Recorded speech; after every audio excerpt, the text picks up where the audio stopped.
I really believe it says a lot that the term has even become a thing the last 5 to 6 years, as in my opinion, it describes a cultural shift that isn't just counterintuitive, but in my opinion, it is also dangerous. So in this video, I'm going to try to explain why, in my opinion, situationships shouldn't be a part of your dating life, what exactly is it that they represent, and also how to get over your situationship in case you find yourself in one at the moment. So I mentioned in my intro that I believe that it's quite significant that we have a term nowadays to describe the phenomenon where two people are intimate with each other, they have sexual activity, they might be having feelings for each other, or one of the two individuals might be having feelings for the other person.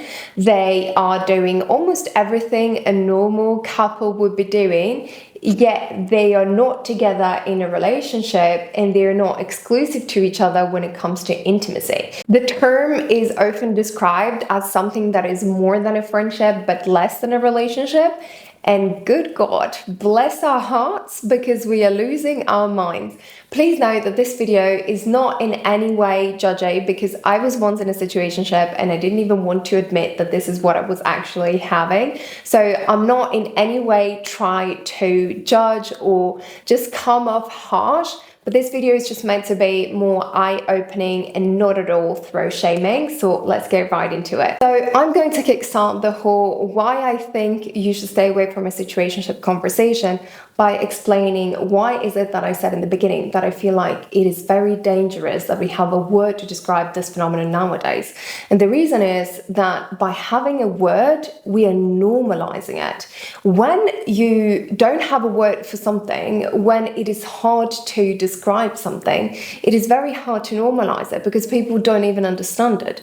But when we are creating a word for this phenomenon, and a word that an entire generation finds themselves in it, they see their lives in it, they see the dating lives, their intimate relationships in it, then it becomes very dangerous, because essentially what we're normalizing here is lack of commitment. So many times as women, we try to romanticize situationships by giving some sort of excuses or like trying to justify why are we in a situationship in the first place.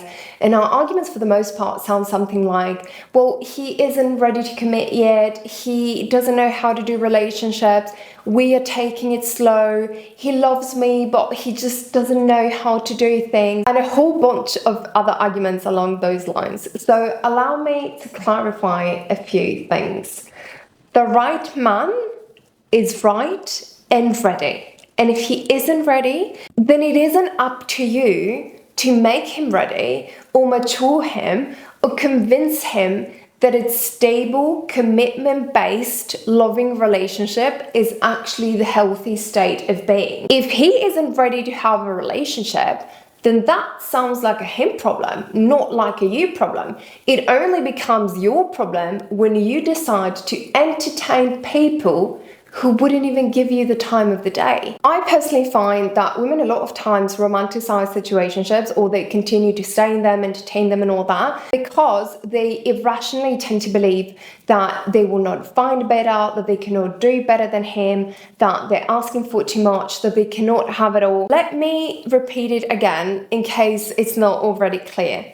There is no scarcity of good men. There are people out there who would feel honored to give you the world, yet you are too busy mothering an adult who cannot even give you his loyalty, let alone the world. The second reason why I'm so heavily against situationships is because they are loss intensive and gain void. So the whole idea of forming relationships, whether those relationships are friendship, professional relationships, romantic relationships, is that the person that is coming into your life has some sort of value to add. And that value could come in many different forms. It could be emotional support, it could be financial value, it could be perspective, it could be network, it could be professional resources, it could be literally a million things. The idea also behind those relationships is that you gain more than you lose, which means that the value those people add to your life exceeds the amount of resources. And those resources could be in terms of financial resources, emotional resources, time resources, energy resources that you actually have to spend or lose in order to nurture and sustain this relationship. Yet, situationships are the only form of relationship that are so loss intensive that even an entire circle of healthy relationships cannot counter the amount of loss a person goes through when they find themselves in a situationship. I mean, think about it, especially for women, situationships are a constant emotional roller coaster, a game that can only validate her sexuality and never her personality, and either her sexuality gets validating up until to the point that you get humiliated because then the other person chooses somebody else, so even your sexuality is replaceable. A situationship doesn't make you smarter, it doesn't make you emotionally more stable, it doesn't improve your finances, it doesn't make you happier, and on top of all that, it leaves you feeling depleted, exhausted, and unloved. Why on earth would you ever want that? The third reason why I am so against situationships is because for me, the definition of it is socially accepted cheating. I am so sorry. I don't want to call anyone out. I don't want to be mean. This is not my point at all. But for me, this is what it is, because we have a word to describe the situation where we get to know each other, we talk about each other, we're trying to decide if there is chemistry, if there is compatibility, if we want to move forward. And yes, during that time, maybe we're not necessarily exclusive because we haven't yet decided if we want to continue with each other. But having made that decision, knowing that we vibe, we have chemistry, we match, there is compatibility, we go out on dates, we open up emotionally, we talk about our lives, we do everything that couples do, yet we leave the door open for another person. For me, that is cheating. And the worst part is that it is cheating that is justified because, hey, we're not in a relationship, we're having a situationship. I'm sorry, but you go do your cheating on another house, because mine is out of the market. So in case you are actually in a situationship right now and you are struggling to move forward, get over it and just live a happy, peaceful life, here are several things that actually helped me get over my situationship and helped me move forward and never get in a situationship ever again in my life. Number one, understand that there's not much to get over. Get over what? Being treated like the girl next door? Get over a man that doesn't even have the necessary honor and principle and ethics to say, I cannot be with you as I should be, so I'm not going to be with you altogether. Getting over what? Not being loved properly, not being treated like the high value woman you are, not getting flowers, not being taken care of, not being emotionally supported, not being provided for, not being pushed to do better and be better. Get over what? Number two, every yes is also a no. Understand that every time you're saying yes to that situationship, you're also saying no to an amazing, fulfilling, stable, loving relationship you could be in once you get out of that clown show. He's not doing that to you. You are doing that to you. He's wasting your time and you are letting him waste it. Number three, it's not confusion, it's emotional abuse. We tend to justify situationships by saying things like, well, he's not ready yet, I know he's going to change, I know he's going to choose me, I know he loves me, but he just needs some time. He's not confused, honey. Keeping you in a continuous emotional roller coaster.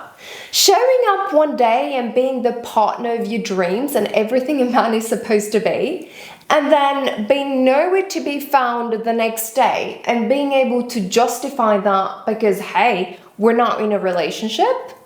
It's not confusion. It's emotional abuse.